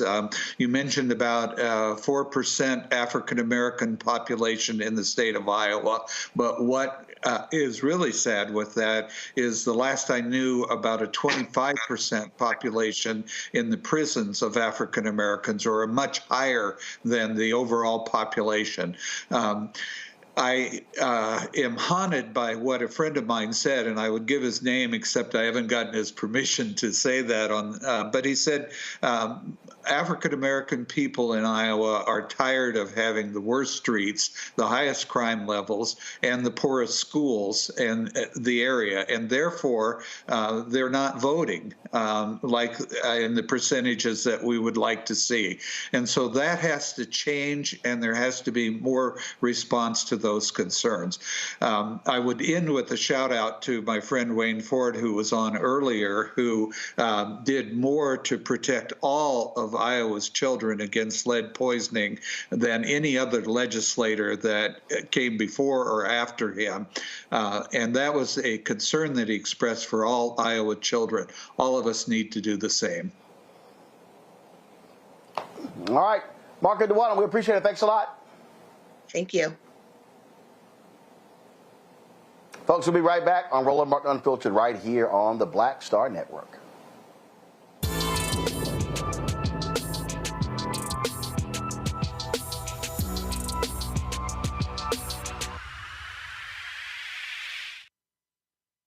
I'm Dee Barnes, and next on The Frequency, we're talking about the rise in great Black literature and the authors who are writing it. Joining me will be professor and author Donna Hill, discuss her writing journey and becoming a best-selling author.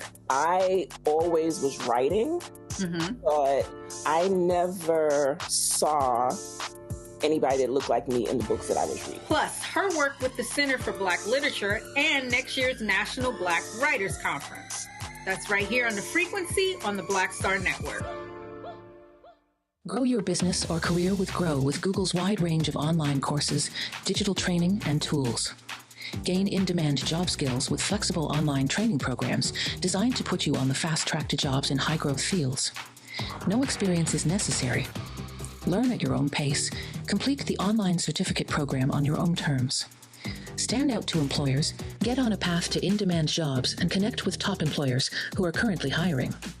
Take one professional career certificate program or all 6. Earn a Google Career Certificate to prepare for a job in a high-growth field like data analytics, project management, UX design, cybersecurity, and more. All professional career certificate programs must be completed by December 31st, 2024. Scan the QR code to complete the application. There are 1,000 scholarships available. Grow with Google and J. Hood and Associates. Be job ready and qualify for in-demand jobs. Next, on the Black Table with me, Dr. Greg Carr, author Dr. Maribel Mori, on her astounding and enlightening new book, White Philanthropy, a history we're betting you've never heard before. Don't miss an eye-opening episode of the Black Table, only on Black Star Network. On a Next, A Balanced Life with me, Dr. Jackie, we talk about a hard, cold fact. Not all healthcare is created equal in this country, especially if you're a person of color. So many of us, Black families, we rely upon each other heavily. A lot of us aren't necessarily sure how to best communicate with our healthcare providers. How to take charge and balance the scales. Your life may depend on it. That's next on A Balanced Life on Black Star Network. Hey, it's John Murray, the executive producer of the new Sherry Shepherd Talk Show. This is your boy, Earthquake. And you're tuned in to Roland Martin Unfiltered.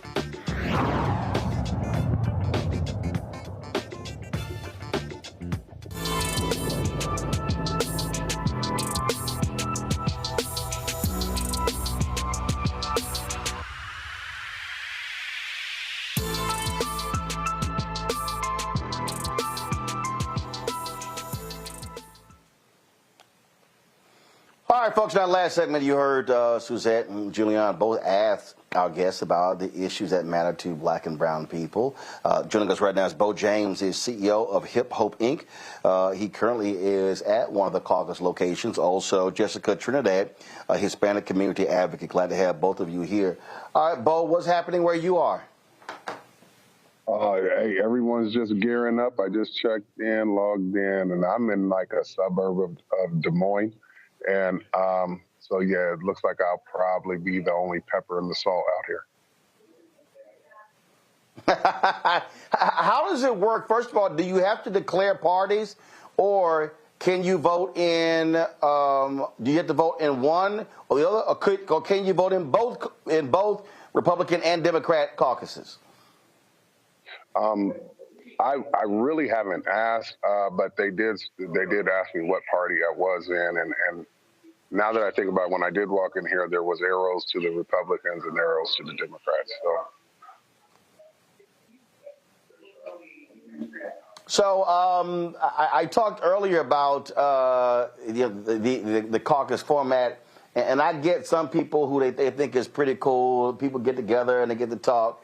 Man, it just takes too damn long. So did you bring you some snacks, some headphones? Did you bring you some board games or something? Because you're gonna be there a while. Yeah, no board games. That's a good idea. But yeah, I've done this before. I started doing this early. I'm 51 now, and my parents started bringing me here when I was about 23. And so, yeah, it is a long process, and it's interesting to see, how different people click up around different issues and things like that. And I mean, and they get heated, man. Like, and again, they all look alike, but man, they vary on issues, and they're real passionate about stuff out here. And everybody's looking to me to tilt the scale one way or another. So, yeah, I should have brought the board game, man.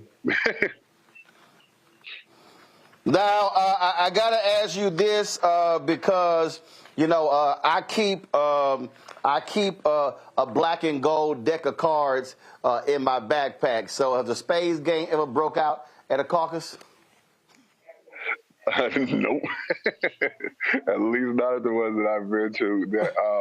Like I said, I've kind of been on the outskirts. I mean, you can get anywhere from suburb to suburb within 5-10 minutes here. So I'm always on the outskirts, but I dwell in the city, but I reside outside of the city. And that's funny because those are the exact same deck of cards we just gave out at our Young Men of Color conference back in October. Well, you said you're the only speck of pepper there, so I'll know how many other folk who don't look like you will understand how to play spades. So yeah, I keep these in my backpack. So when somebody starts talking trash about spades, I'm like, come on, let's go. Okay, we're gonna have to take you up on that. We hold the spades tournament here this weekend. I believe it is. Yeah, this weekend. So yeah, that's what's up. All right. I'm always ready. And like I say, I don't need somebody. I can bring my own deck. We good. But questions, so let's see here. I know we're trying to fix Jessica's audio.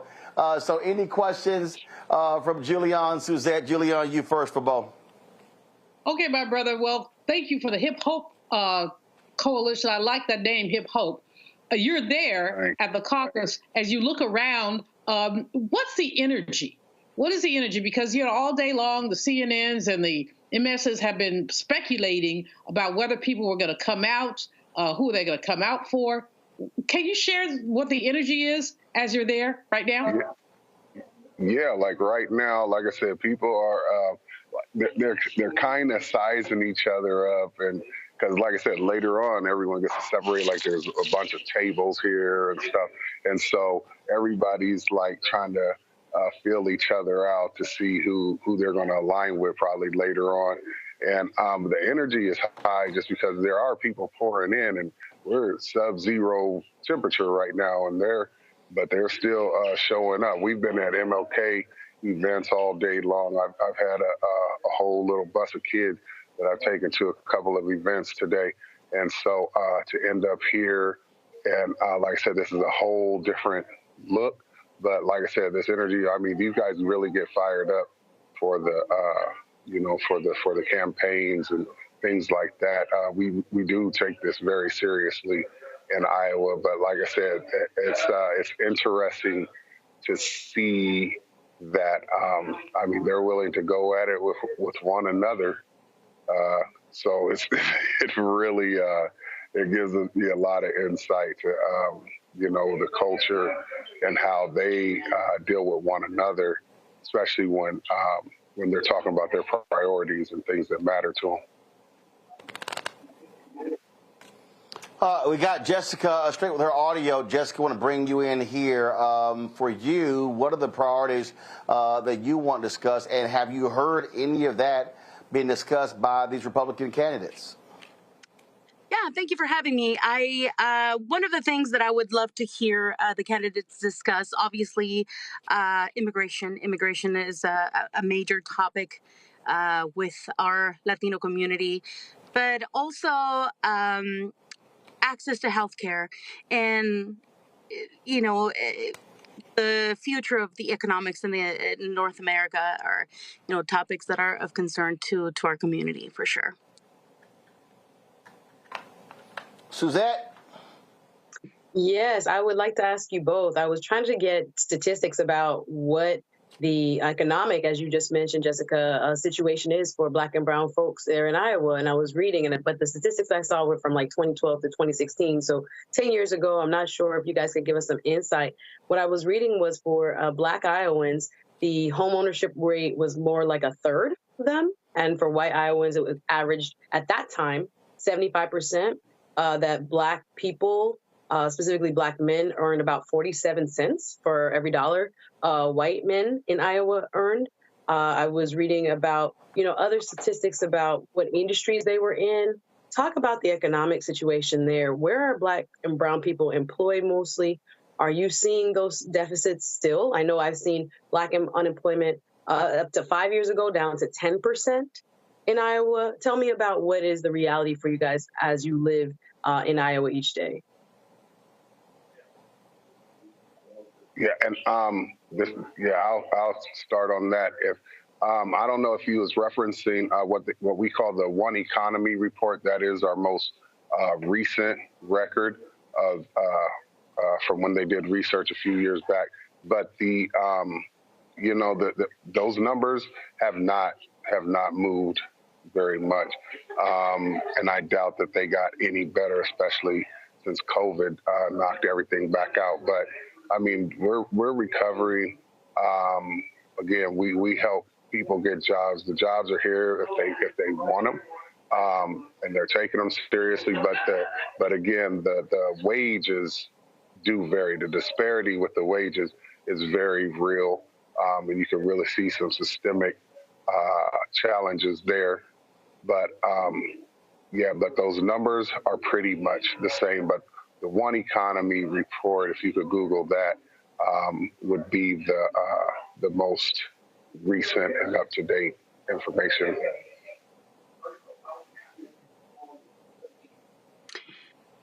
All right, then. Well, look, I'm sorry. Go ahead. Go ahead, Jessica. No, I was just going to add, for us in the Latino community, it's more of a combined issue when it comes to economics. We come from a mixed group of individuals where some households have individuals that don't have immigration status. Some do. And so the situation might change for everybody. Obviously, our community having access to those higher paying jobs that have more opportunities where there's higher wages. And the issue with the immigration of having a status that allows you to get access to those type of opportunities. Understood. Thank you. All right, then. All right, glad to have both of you join us. Good luck. Stay warm. it's too damn cold. So that's why give me early voting, give me absentee, give me I ain't leaving the crib. Well, first of all, Bo, where you are, how cold is it? Oh, it's the last I looked, it was like -7 degrees. Fine. Oh hell no, hell no. Jessica, how about where you are? We are in the same place, so the same thing. Listen.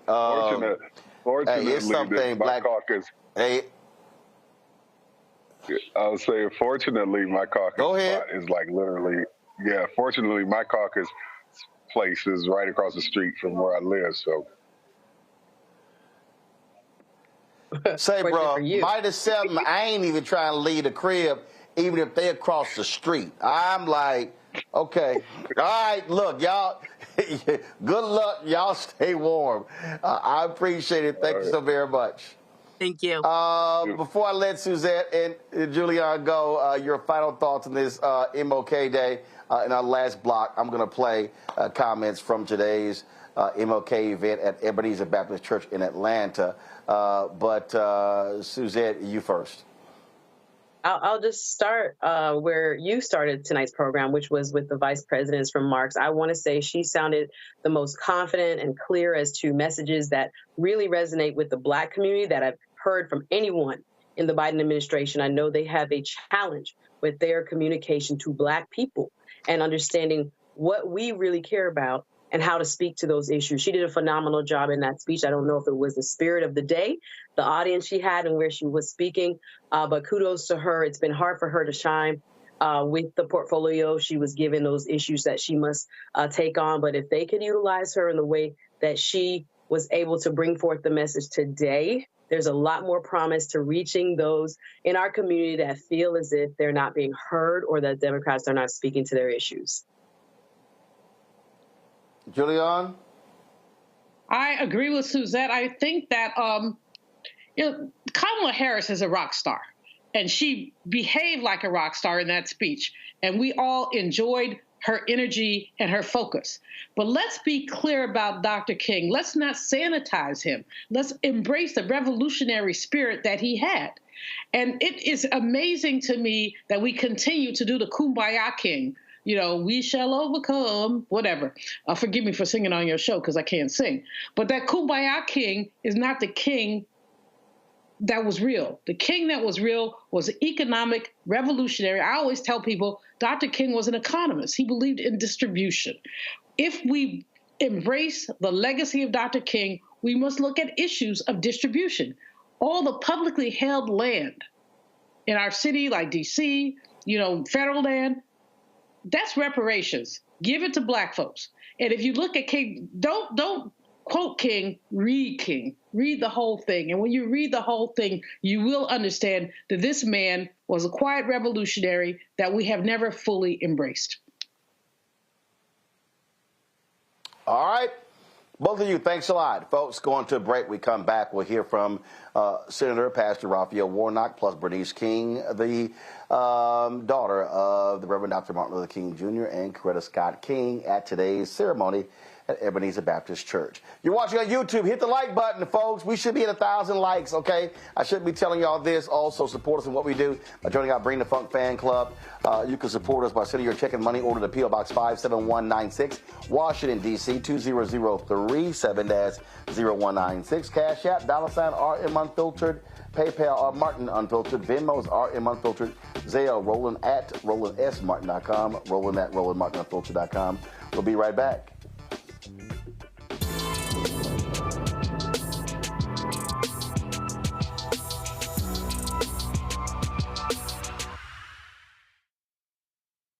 When you talk about Blackness and what happens in Black culture, we're about covering these things that matter to us, speaking to our issues and concerns. This is a genuine people-powered movement. There's a lot of stuff that we're not getting. You get it, and you spread the word. We wish to plead our own cause Too long have others spoken for us. We cannot tell our own story if we can't pay for it. This is about covering us. Invest in black-owned media. Your dollars matter. We don't have to keep asking them to cover our stuff. So please support us in what we do, folks. We want to hit 2,000 people, $50 this month, raise $100,000. We're behind 100,000, so we want to hit that. Y'all money makes this possible. Check some money orders. Go to P.O. Box 57196, Washington, D.C. 20037-0196. The Cash App is $RM Unfiltered. PayPal is R Martin Unfiltered. Venmo is RM Unfiltered. Zelle is Roland at RolandSMartin.com. Hi, I am Tommy Davidson. I play Oscar on Proud Family, Louder and Prouder. I don't play Sammy, but I could. Or I don't play Obama, but I could. I don't do Stallone, but I could do all that. And I am here with Roland Martin on Unfiltered.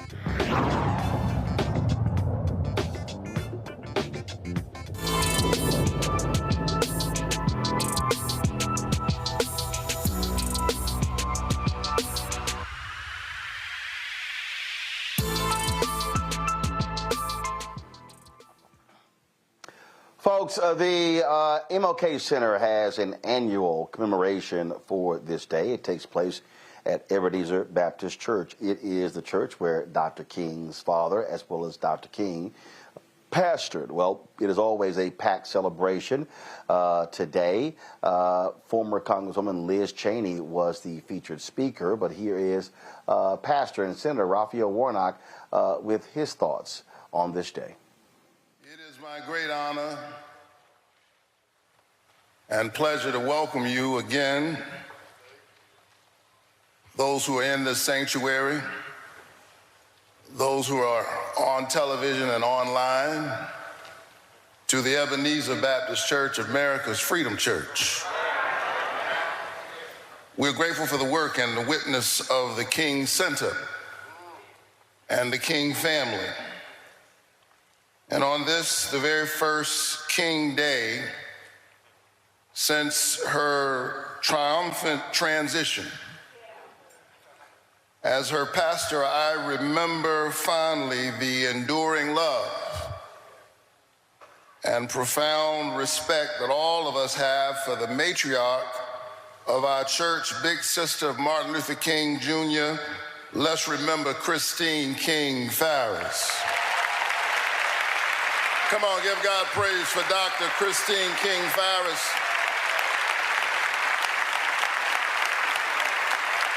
Let earth celebrate her and let the heavens rejoice.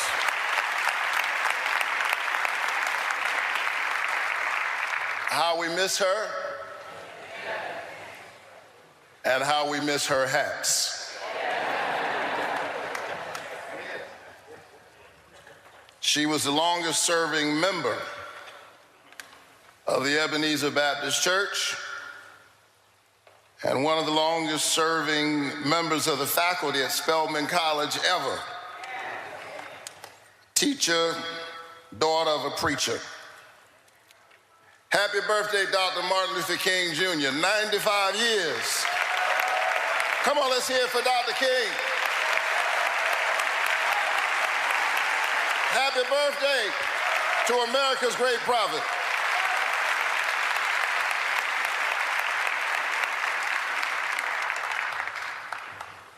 The Reverend Dr. Martin Luther King Jr., co-pastor of this church, who stood in the tradition of his maternal grandfather, A.D. Williams, second pastor of this church. Martin Luther King Sr., Daddy King, third pastor of this church. His clarion voice of conscience as it was informed by that tradition summons us together at a moment when there are forces at work in our country trying desperately to tear us apart. And they're trying to tear us apart because people who have no vision traffic in division. They do not know how to lead us, and so they are trying to divide got us for their own short-term political purposes, but we've seen this movie before. We're not going for it.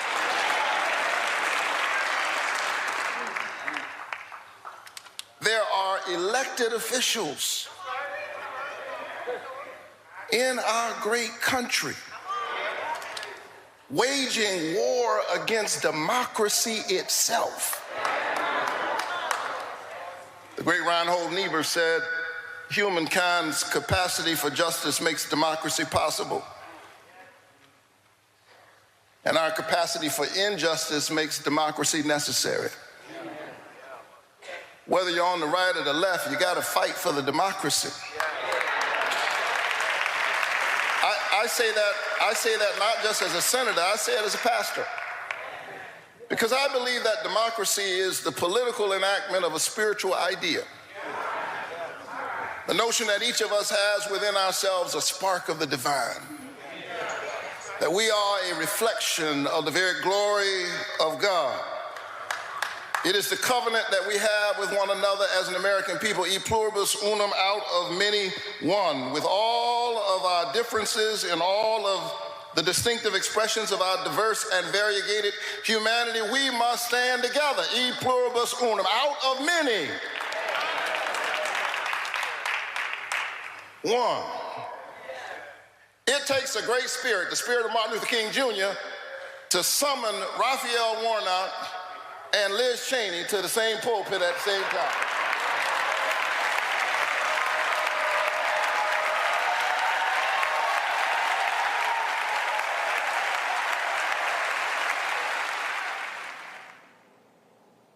All right, folks, this is Bernice King, the daughter of Coretta Scott King, Reverend Dr. Martin Luther King Jr.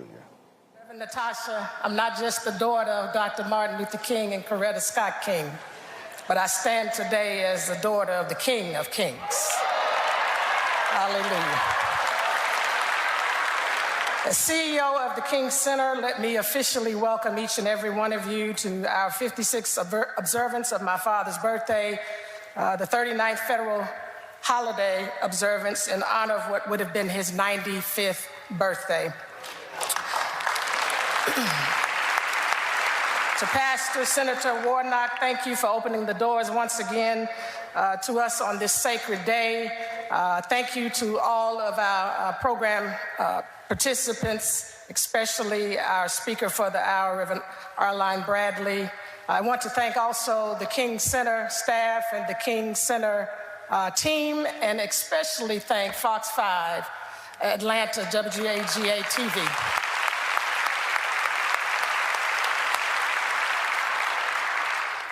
This is an urgent hour. These are very strange and peculiar times. I, for one, am very concerned about our children. I'm concerned about our communities. I'm concerned about all my brothers and sisters in our world house who are being denied living healthy and prosperous lives due to repressive regimes.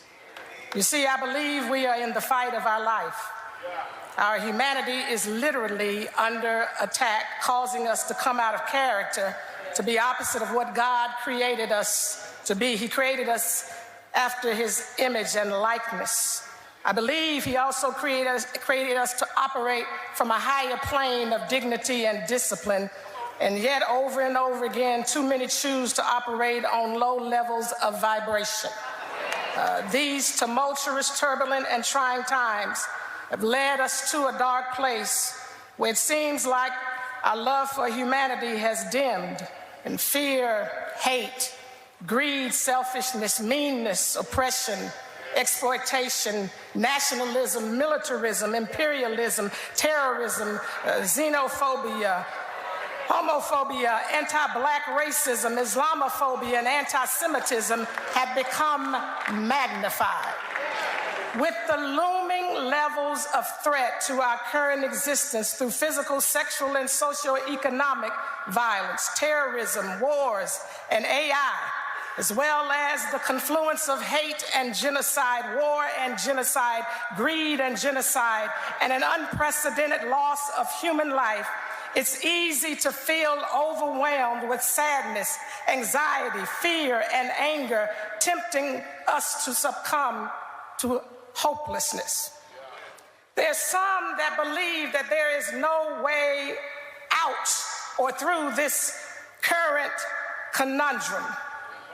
But I believe we can be who God created us to be, as vessels of love and champions of truth and warriors for justice and liberation, if we truly hear and heed the words of Dr. King and the King of Kings. Over the past 56 years, we've honored the life and legacy of my father by sharing so many powerful and inspiring words throughout the world. Despite some things changing, what have we really done with the numerous words inspired by him? How different is our state, the state of our world, since we began commemorating his birthday as a collective in 1969, even before the King holiday? At the time, if you recall, we were in the midst of the Vietnam War that ultimately claimed millions of casualties. 56 years later, we are witnessing two well-publicized wars, Russia and Ukraine and Israel and Hamas, and over 12 additional wars in our world, including in the Congo, Yemen and Sudan, Tigray and Ethiopia, where we are losing millions of human lives across conflicts, including children, with the numbers mounting daily, and yet we are silent and separated in our cries for a ceasefire, the freeing of hostages, and the condemning of terrorism. Folks, you can check out our Black Star Network to see that entire program, which we stream today. We certainly appreciate you joining us on today's show. Let me thank the folks with the Madam C.J. Walker Theater here in Indianapolis for today's program. Of course, yesterday I also spoke in Charlotte. We live streamed that as well. If you want to see my presentation in Charlotte, North Carolina, you can check that out on the Black Star Network app. You can go to our YouTube channel as well. So let me thank the folks yesterday with the MLK Planning Committee at Mayfield Memorial Baptist Church. Let me thank the pastor as well for being with them. Also, let me shout out the ILSIP chapter of the NAACP on Long Island. It was good being with them on Saturday night.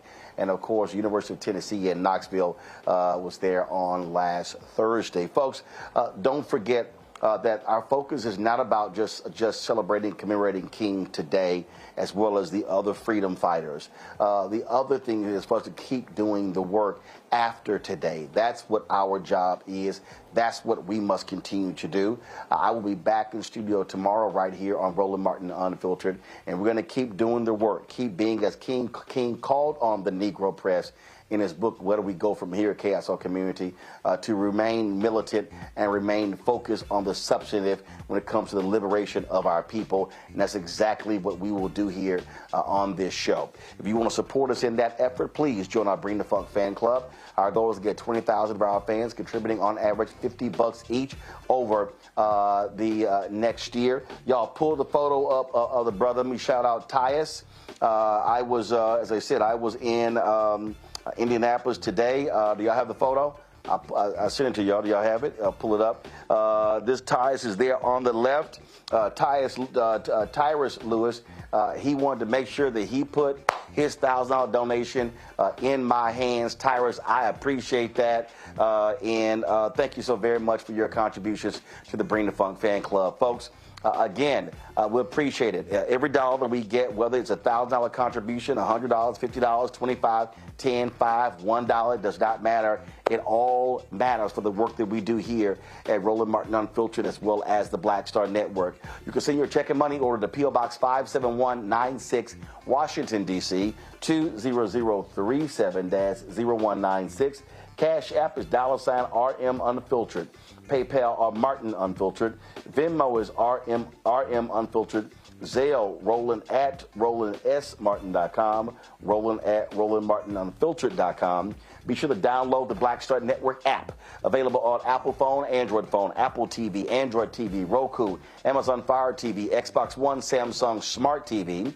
You also can watch our 24-hour, 7-day-a-week streaming channel.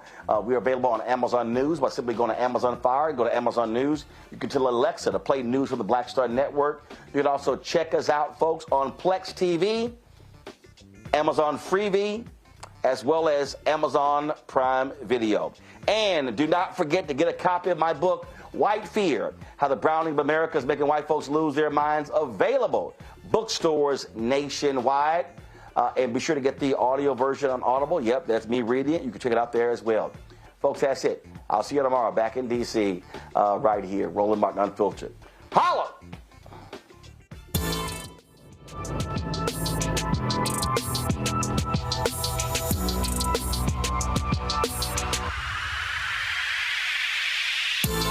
Black Star Network is here. Oh, no punches! I'm real revolutionary right now. Thank you for being the voice of Black America. All momentum we have now, we have to keep this going. The video looks phenomenal. See, there's a difference between Black Star Network and black-owned media and something like CNN. You can't be black-owned media and be scared. It's time to be smart. Bring your eyeballs home. You dig?